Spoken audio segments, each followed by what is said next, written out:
Station থেকে বেরিয়ে আপনি যে কুম্ভ মেলায় যাবেন, মানে স্টেশন থেকে বেরিয়ে না আপনার কোথাও একটা গিয়ে আপনি কোনো পোস্টার বা কোনো ম্যাপ বা ইত্যাদি কিচ্ছু আপনার চোখে পড়বে না এবং পুলিশ কিছু জানে না। পুলিশ অন্য জেলা থেকে পোস্টেড হয়েছে। পুলিশ প্রশাসন আমার অভিজ্ঞতায় সতর্ক ছিল পথ আটকাতে। যে একটা উত্তর ভারতীয়দের মধ্যে একটা বাঙালি যাত্রীদের প্রতি একটা বিদ্বেষ আমরা দেখেছি। যে মহাকুম্ভের উদ্দেশ্যে আপনি পয়লা ফেব্রুয়ারি গেছিলেন, ঠিক কি অভিজ্ঞতার মুখোমুখি হতে হয়েছিল আপনার?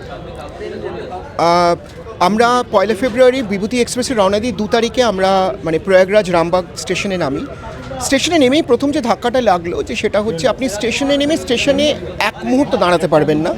আপনাকে প্রায় লাইন করিয়ে একেবারে গরু তাড়া করার মতো স্টেশন থেকে প্রায় বের করে দেওয়া হলো।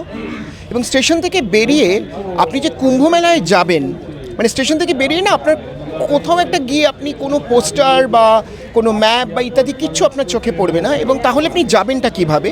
শুধু স্থানীয় লোকেরা ওখানে মানে একমাত্র টোটোর ওখান থেকে একমাত্র ওই জায়গাটায় টোটো পাওয়া যাচ্ছে, যেটা বেরানা চক বলে ওদের একটা জাংশন আছে।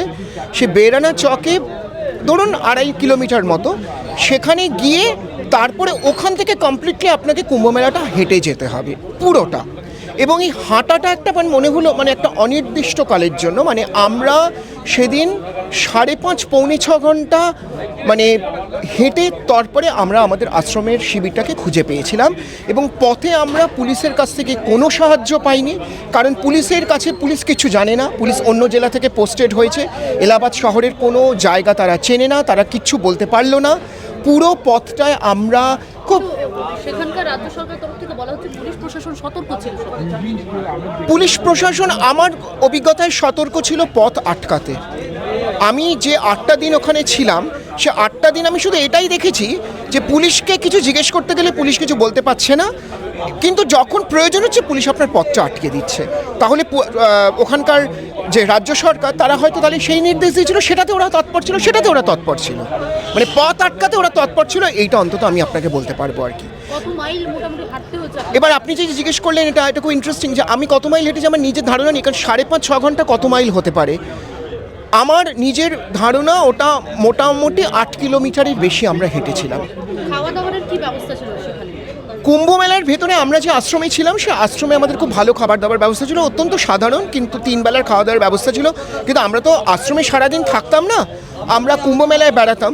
কুম্ভ মেলায় বিভিন্ন যে আশ্রমের তাঁবুগুলো ছিল তারা যে ভান্ডারা দেয় ওটা একটা খাবার, কিন্তু আপনি কিনে যে কোনো খাবার পাবেন, মানে মিল বলুন বা আপনি এমনকি পানীয় জল, সেগুলো অত্যন্ত সীমিত, মানে অত্যন্ত সীমিত কিছু জায়গায়। তো আমি পানীয় জলটা বলতে পারবো, কিন্তু কোনো খাবারের ব্যবস্থা আমার পুরো কুম্ভ মেলা, আমি যে দিনগুলোয় কুম্ভ মেলায় কাটাতাম আমি সারাদিন অভুক্ত থাকতাম। কতদিন ছিলেন আপনি? আমি কুম্ভ মেলাটায় 4 দিন ছিলাম, আর এমনি এলাহাবাদ শহরে 4 দিন ছিলাম, মানে 8 দিন ছিলাম, মোট 8 দিন ছিলাম। ফিরলেন যখন কি অভিজ্ঞতা হলো? ফেরার সময় একটা মারাত্মক অভিজ্ঞতা হলো, যেটা আপনাকে আরও বলতে চাই, যে আমাদের রেলপথটা মানে সুরক্ষিত নয়, ওটা নিরাপত্তাটা অত্যন্ত সীমিত। যাবার সময় যদিও বা রাতটুকু ঠিকঠাক ছিল, পরের দিন সকালে এসি বা 2AC, AC 3 বা 2ACতে বিহার এবং উত্তরপ্রদেশ থেকে যে সাধারণ তীর্থযাত্রী, মানে সাধারণ তীর্থযাত্রী বলতে যারা সাধারণ টিকিট কেটে উঠছে, তারা এসি কম্পার্টমেন্টগুলো উঠে অম্লান বদনে সিট দখল করে বসে গেছে। এবং তাদের আটকানোর জন্য কোনো টিকিট কালেক্টর বা কোনো রেলওয়ে পুলিশ বা কেউ আসেনি। ফেরার সময় সেটা একটা মানে খুব মারাত্মক ভায়োলেন্ট ছিল। মানে সেটা হলো যে আমি যেহেতু আমার সিট, আমি এবং আমার সহযাত্রী আমাদের সিটে কাউকে বসতে দিইনি, অন্যদের সিটগুলো বাঙালি বলেই করা হচ্ছিল। দেখুন, ওটা প্রথমে গিয়ে বাঙালি বলে হয়তো নয়, সেটা হচ্ছে ব্যাপারটা হচ্ছে যে মানুষগুলো ভায়োলেন্ট, তারা কিন্তু মারাত্মক অসহায়। কারণ এই যে আপনি বললেন যে উত্তরপ্রদেশ সরকার প্রচুর ব্যবস্থা করেছে, ফেরার জন্য কোনো স্পেশাল ট্রেন কেন তারা দেয়নি? যেহেতু স্পেশাল ট্রেন দেয়নি, সেজন্য তারা একটা ট্যাকটিক্স চালিয়েছে, যে সেটা হচ্ছে অন্য ট্রেনগুলো স্টপ বাড়িয়ে দিয়েছে এবং এই যাত্রীদের বলেছে তোমরা এই ট্রেনগুলো উঠে গন্তব্যে পৌঁছে যাও।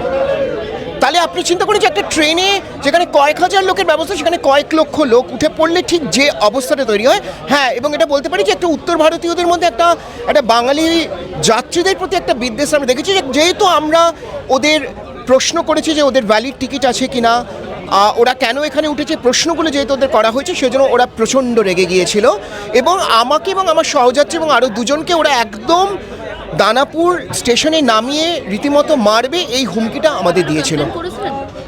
আমরা অ্যাকচুয়ালি পুরো যাত্রায় রেলওয়ে কর্তৃপক্ষের কাউকে পাইনি। আমরা হাওড়ায় নেমে যখন এই ডেস্কে গেলাম সেখানে কেউ ছিল না, এবং এটা আপনাকে বলছি খুব বিধ্বস্ত অবস্থায় ছিলাম বলে আমাদের আর ওটা করার কথা হয়নি, কিন্তু ওটা আমরা একটা প্রসেসে আছি, ওটা আমরা করছি যে আমরা একটা। কিন্তু আমি বর্তমান মানে গত 2014 থেকে তিল তিল করে যেভাবে ভারতীয় রেল ধ্বংস হয়েছে, আমার এখন খুব ধারণা আপনাদের মতো মিডিয়ার কাছে যদি এটা তুলে ধরা যায় তাহলে যদি কিছু হয়, রেল কর্তৃপক্ষ বলে ঠিক সেভাবে আর কি আছে আমার খুব ধারণা নেই, কারণ আমার এর আগেও রেলের অভিজ্ঞতা খুব ভয়ঙ্কর। বাংলা হান্টের আরও খবর দেখতে নজর রাখুন। বাংলা খবর মানেই বাংলা হান্ট।